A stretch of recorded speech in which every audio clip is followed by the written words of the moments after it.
Join DraftKings along with VSiN, Dan Lebitard, and friends from Meadowlark Media as we reveal the betting lines live as the matchups unfold. Join us Sunday at 6 p.m. Eastern for Line Drop, the bracket.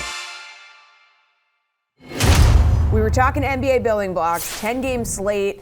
Is there a guard that you want to start your lineups around? I really need to know your answer. Yeah, everyone's been waiting with bated breath.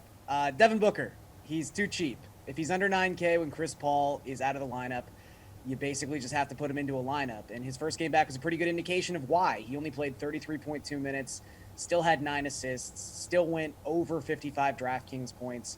He probably has the potential to play even more minutes if this game stays competitive against the Raptors tonight, coming off of the health and safety protocols. So I just think Booker under 9K is a lock in these circumstances. All right, Matt, what do you think when you're looking at the guards?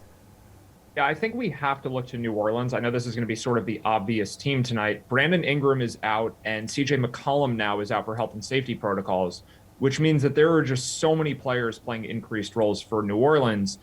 Even though it's going to be a popular situation, I think the chances that everyone's bad there are just close to zero. So Devontae Graham in particular is $4,300. He was already playing an increased role because Ingram was out. Now with McCollum out, he probably moves into the starting lineup, and he could be 70% owned on tonight's slate, but I still think you have to have him because $4,300 for a player playing as much and probably shooting as much as Graham is, it's totally off because this McCollum news just happened and there was just no time for pricing to adjust for it. So I think you do almost certainly have to play Graham tonight, but if you decide not to, Jose Alvarado is probably his backup for tonight, $3,100. I think he makes for a decent pivot also. All right, Jeff, what do we think? You're looking at guards. Who do you want to put in your lineup? So to agree with Garion, I think Devin Booker is the clear top option for me. But if I'm not going with Booker, I'm going to pay up for DeJounte Murray. Yes, he's $11K, but you're paying up for guaranteed production. Murray has scored 57-plus fantasy points in 4 straight games. He's also seen an expanded usage rate over that stretch, as it has crept over 29% in 3 of those 4 contests. The Spurs aren't very good this year, but everything runs through DeJounte. He leads the team in points, assists, and steals, and he's second in rebounds only to Jakob Poeltl. Like I said, you're paying up for guaranteed fantasy points with him. All right, Matt, which forward is a must-play in your opinion?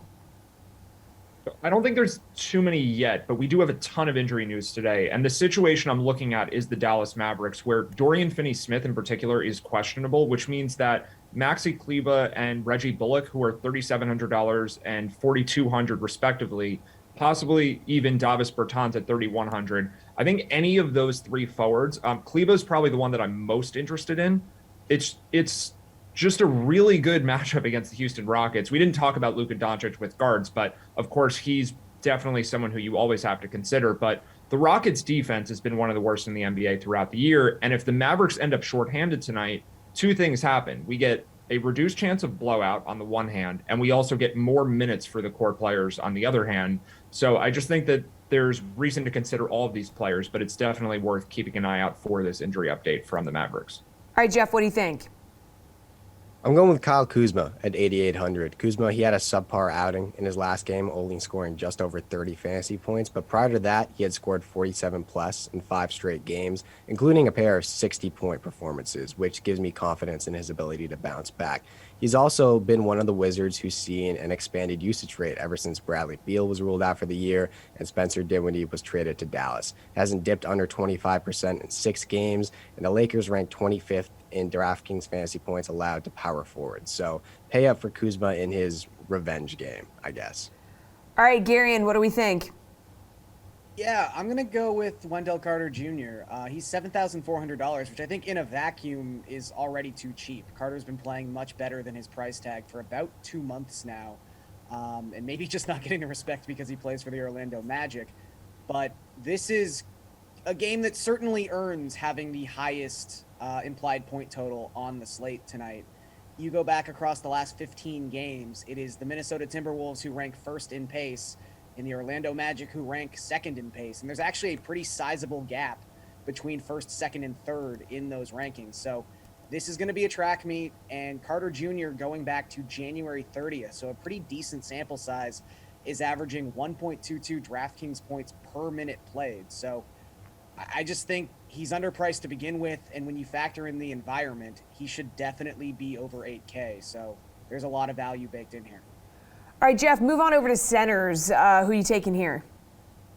I'm going with Rob Williams at 7,100. Isaiah Stewart is one of the only bigs in the league that seems to consistently give Robert Williams problems, but he's out tonight due to a bone bruise, so that doesn't really matter. Rob, he's been a double-double machine lately, and it has translated to fantasy production as he scored 37 plus in 3 of his last 5 games. He's the league leader in blocks per game. He's huge for Boston on both ends of the floor. In my opinion, should be taken more seriously as a defensive player of the year candidate, and he should control the boards here with Beef Stew out. All right, Matt, where are you going here? So I think this might be my favorite player for the whole slate at this point. And Jackson Hayes at 4,700, I think is probably the only rotation player on the Pelicans that isn't chalk tonight. So we have Graham, who I mentioned before. Valanciunas, I think, will be popular at center. And then we have guys like Herb Jones and Najee Marshall and Trey Murphy, who I think people will gravitate towards because of their low prices. Jackson Hayes at 4,700 is kind of just in no man's land price-wise. He's a little more expensive than these other players. And he's also played fewer minutes recently, but I think the reason for that is that when the Pelicans get behind in games, they tend to go with a smaller lineup, and that usually means Hayes is not on the court. They don't have that luxury tonight against the Hornets because they're just missing so many players, Ingram, McCollum, and also the Hornets are a team that's beatable. The Pelicans are still only small underdogs despite missing their 2 best scorers. So I think there's a chance that Hayes just plays more because the team's doing well with him. Or if Valanciunas gets in foul trouble, you get Hayes playing center that way. So there's just a lot of ways this could work out, and I don't think he'll be especially popular tonight. All right, Garion, you're looking at centers. Who do you want in your lineup? Yeah, I feel like I'm just kind of in a staring match with the DK pricing algorithm, like a weird game of chicken with Evan Mobley. I don't know why they continue to just have his price point locked in the low 7K range. We've only got a 2-game sample here. I understand that, but the Cavs have been off for like 3 days. They had a lot of time to look into this and go, oh, Evan Mobley might be playing a bigger role with Jared Allen unavailable, with Karis LeVert unavailable. I know he technically hasn't played 2 full games without Jared Allen, but let's consider that Toronto game where Allen was only able to play about 11 minutes of full contest. Both times he's had 20-point double-doubles, and both times he's gone well over 50 DraftKings points. So until his price point is actually moved, I'm just going to keep playing Evan Mobley in the low 7K range with no Jared Allen. All right, because of our technical difficulties, we're going to move quick on this last one. We're going to switch gears and look at the DK Sportsbook. So which matchup features the best bets out there today, Matt? Yeah, the game I'm looking towards is the Hawks-Clippers game. And I think people who have watched the Clippers play recently understand this team is struggling. I'm not sure what the reason is. Maybe the injuries are starting to catch up with them. They did trade for 2 players from the Blazers who are both out of the lineup right now. Norman Powell and Robert Covington aren't playing. And I just think the Hawks continue to be a really undervalued team. John Collins was out for a while. He's back now. The Hawks have had some tough games recently. So I think if you just look at the way these teams have performed over the course of the season, they seem pretty close. But to me, the Hawks are much better here, and only laying 6.5, I think, is a value. So I would bet this probably even if it were higher. I think the Hawks should be double-digit favorites for this game. I just think they're a lot better of a team than the Clippers. All right, Jeff, where are you going on the Sportsbook? I like looking at the Cavs and Heat game. The Cavs haven't been playing their best basketball as of late, but they seem to keep every game close, and I like them plus 6.5 here. They also hold a 2-0 edge in the season series versus Miami. The Heat just got dominated by the Suns without Jimmy Butler. If he's not back, or if he's back but less than 100%, I like Cleveland's chances of covering and also winning outright. And we don't have player props for this on the Sportsbook, I think, but my favorite bet as of late has been Jimmy Butler under points, rebounds, and assists. Player props, as I said, they're not up, but assuming his sinus issue clears up and Jimmy plays, the PRA number usually sits around 33.5. He's gone under that specific prop in 7 straight games. He's the most passive superstar I've seen in a while. All right, Garion, give us your bet. Yeah, I'm going to go with that Orlando-Minnesota game. I just think it's going to be a really fun one. There's some point props. There's some rebounding props on Minnesota's side that I do like.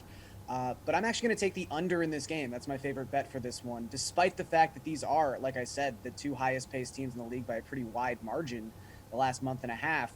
Orlando's fun that way. They are the highest paced team in the Eastern Conference across their last 15 games. They also have the worst offensive rating in the Eastern Conference across their last 15 games. So I think their total tends to get a little inflated based on their pace. Pace doesn't matter if you can't score. So they've actually gone under in each of their last 4 games. I like this one to go under too. I just think 234.5 is a high number when the Magic are involved.